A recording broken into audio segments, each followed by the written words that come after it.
Bonjour, me revoici pour la lecture du lundi. Vous connaissez tous l'histoire du Petit Prince de Saint-Exupéry, ce petit bonhomme tombé du ciel, tombé d'une planète vraiment très étrange, sur laquelle il vivait avec une rose. Et il était amoureux de cette rose. Et il est parti et il prend conscience peu à peu de tout ce qui lui manque. Il est sur la terre, il a rencontré Antoine de Saint-Exupéry, il lui a demandé de lui dessiner un mouton, et puis maintenant il traverse le désert. Voilà les pages que je vais vous lire. Le petit prince traversa le désert et ne rencontra qu'une fleur à 3 pétales, une fleur de rien du tout. Bonjour, dit le petit prince. Bonjour, dit la fleur.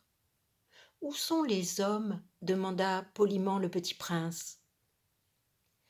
La fleur un jour avait vu passer une caravane. Les hommes, il en existe, je crois, 6 ou 7. Je les ai aperçus il y a des années. Mais on ne sait jamais où les trouver. Le vent les promène. Ils manquent de racines. Ça les gêne beaucoup. Adieu, fit le petit prince. Adieu, dit la fleur. Le petit prince fit l'ascension d'une haute montagne. Les seules montagnes qu'il eût jamais connues étaient les 3 volcans qui lui arrivaient aux genoux. Et il se servait du volcan éteint comme d'un tabouret. D'une montagne haute comme celle-ci, se dit-il, j'apercevrai d'un coup toute la planète et tous les hommes. Mais il n'aperçut rien que des aiguilles de roc bien aiguisées. Bonjour, dit-il à tout hasard. Bonjour, bonjour, bonjour, répondit l'écho.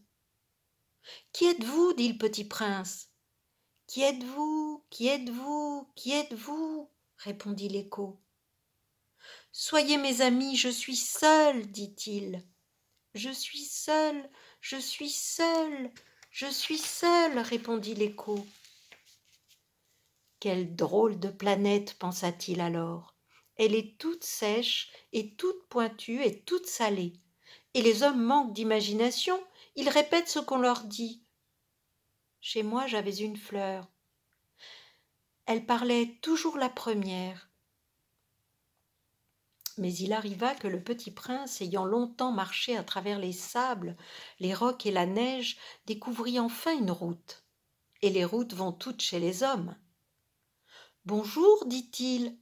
C'était un jardin fleuri de roses. Bonjour, dirent les roses. Le petit prince les regarda. Elles ressemblaient toutes à sa fleur. Qui êtes-vous leur demanda-t-il stupéfait. Nous sommes des roses, dirent les roses. Ah, fit le petit prince, et il se sentit très malheureux. Sa fleur lui avait raconté qu'elle était seule de son espèce dans l'univers. Et voici qu'il en était 5000, toutes semblables dans un seul jardin. Elle serait bien vexée, se dit-il, si elle voyait ça. Elle tousserait énormément et ferait semblant de mourir pour échapper au ridicule. Et je serais bien obligée de faire semblant de la soigner, car sinon, pour m'humilier moi aussi, elle se laisserait vraiment mourir. Puis il se dit encore, je me croyais riche d'une fleur unique et je ne possède qu'une rose ordinaire. Ça et mes 3 volcans qui m'arrivent aux genoux et dont l'un peut-être est éteint pour toujours. Ça ne fait pas de moi un bien grand prince. Et couché dans l'herbe, il pleura. C'est alors qu'apparut le renard. Bonjour, dit le renard. Bonjour, répondit poliment le petit prince, qui se retourna mais ne vit rien. Je suis là, dit la voix sous le pommier. Qui es-tu, dit le petit prince, tu es bien joli. Je suis un renard, dit le renard. Viens jouer avec moi, lui proposa le petit prince, je suis tellement triste. Je ne puis pas jouer avec toi, dit le renard, je ne suis pas apprivoisé. Ah, pardon, fit le petit prince. Mais, après réflexion, il ajouta: qu'est-ce que signifie apprivoiser? Tu n'es pas d'ici, dit le renard. Que cherches-tu?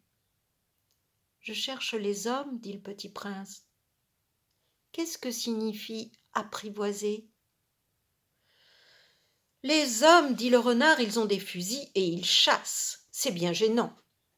Ils élèvent aussi des poules. C'est leur seul intérêt. Tu cherches des poules?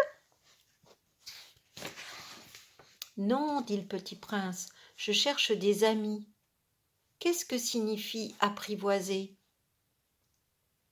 C'est une chose trop oubliée, dit le renard. Ça signifie créer des liens. Créer des liens? Bien sûr, dit le renard, tu n'es encore pour moi qu'un petit garçon, tout semblable à 100 000 petits garçons, et je n'ai pas besoin de toi, et tu n'as pas besoin de moi non plus. Je ne suis pour toi qu'un renard semblable à 100 000 renards. Mais si tu m'apprivoises, nous aurons besoin l'un de l'autre. Tu seras pour moi unique au monde, et je serai pour toi unique au monde. Je commence à comprendre, dit le petit prince. Il y a une fleur. Je crois qu'elle m'a apprivoisé. C'est possible, dit le renard. On voit sur la terre toutes sortes de choses. Oh, ce n'est pas sur la terre, dit le petit prince. Le renard parut très intrigué. Sur une autre planète? Oui. Il y a des chasseurs sur cette planète-là? Non. Ça, c'est intéressant. Et des poules? Non. Rien n'est parfait, soupira le renard. Mais le renard revint à son idée. Ma vie est monotone. Je chasse les poules, les hommes me chassent, toutes les poules se ressemblent et tous les hommes se ressemblent. Je m'ennuie donc un peu. Mais si tu m'apprivoises, ma vie sera comme ensoleillée. Je connaîtrai un bruit de pas qui sera différent de tous les autres. Les autres pas me font rentrer sous terre. Le tien m'appellera hors du terrier, comme une musique. Et puis regarde, tu vois là-bas les champs de blé? Je ne mange pas de pain. Le blé pour moi est inutile. Les champs de blé ne me rappellent rien. Et ça, c'est triste. Mais tu as des cheveux couleur d'or. Alors ce sera merveilleux quand tu m'auras apprivoisé. Le blé qui est doré me fera souvenir de toi, et j'aimerai le bruit du vent dans le blé. Le renard se tut et regarda longtemps le petit prince. « S'il te plaît, apprivoise-moi, dit-il. « Je veux bien, répondit le petit prince, mais je n'ai pas beaucoup de temps.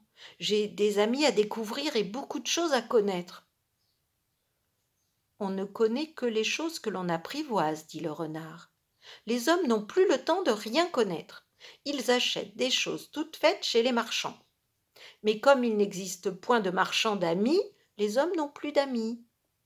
Si tu veux un ami, apprivoise-moi. Que faut-il faire? Dit le petit prince. Il faut être patient, dit le renard. Tu t'assoiras d'abord un peu loin de moi, comme ça, dans l'herbe. Je te regarderai du coin de l'œil et tu ne diras rien. Le langage est source de malentendus. Mais chaque jour, tu pourras t'asseoir un peu plus près. Le lendemain revint le petit prince. Il eût mieux valu revenir à la même heure, dit le renard. Si tu viens par exemple à 4 heures de l'après-midi, dès 3 heures, je commencerai d'être heureux. Plus l'heure avancera, plus je me sentirai heureux. À 4 heures déjà, je m'agiterai et m'inquiéterai. Je découvrirai le prix du bonheur. Mais si tu viens n'importe quand, je ne saurai jamais à quelle heure m'habiller le cœur. Il faut des rites. Qu'est-ce qu'un rite? Dit le petit prince. C'est aussi quelque chose de trop oublié, dit le renard. C'est ce qui fait qu'un jour est différent des autres jours, une heure des autres heures.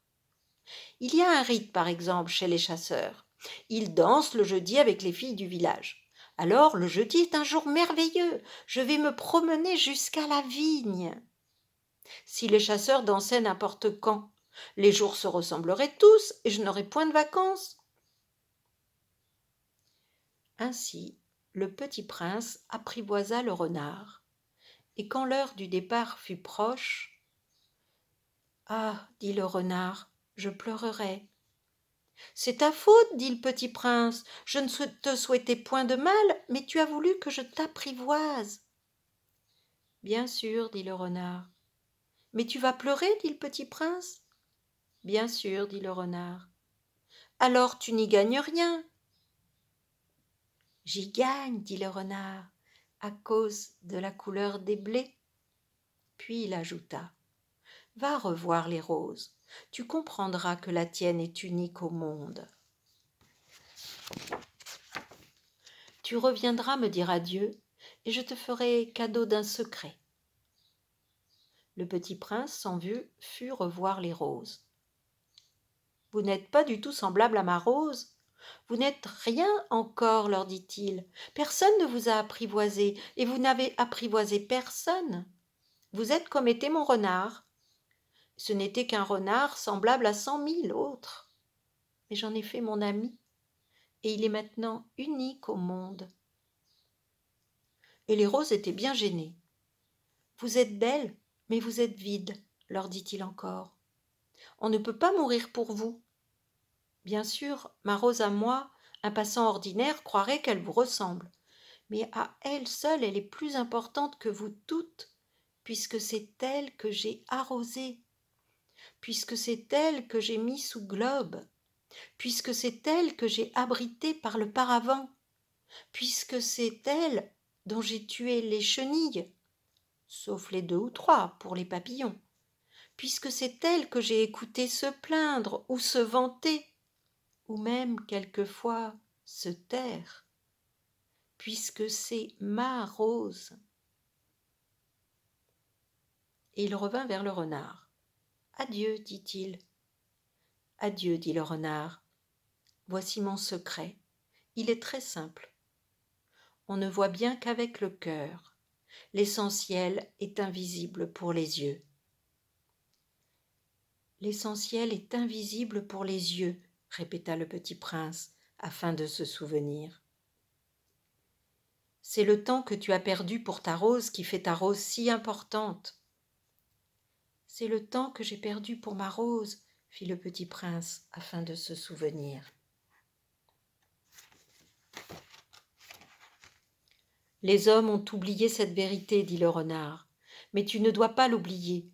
Tu deviens responsable pour toujours de ce que tu as apprivoisé. Tu es responsable de ta rose. »« Je suis responsable de ma rose, » répéta le petit prince, afin de se souvenir. Voilà, cet extrait est terminé, j'espère qu'il vous a plu. À bientôt.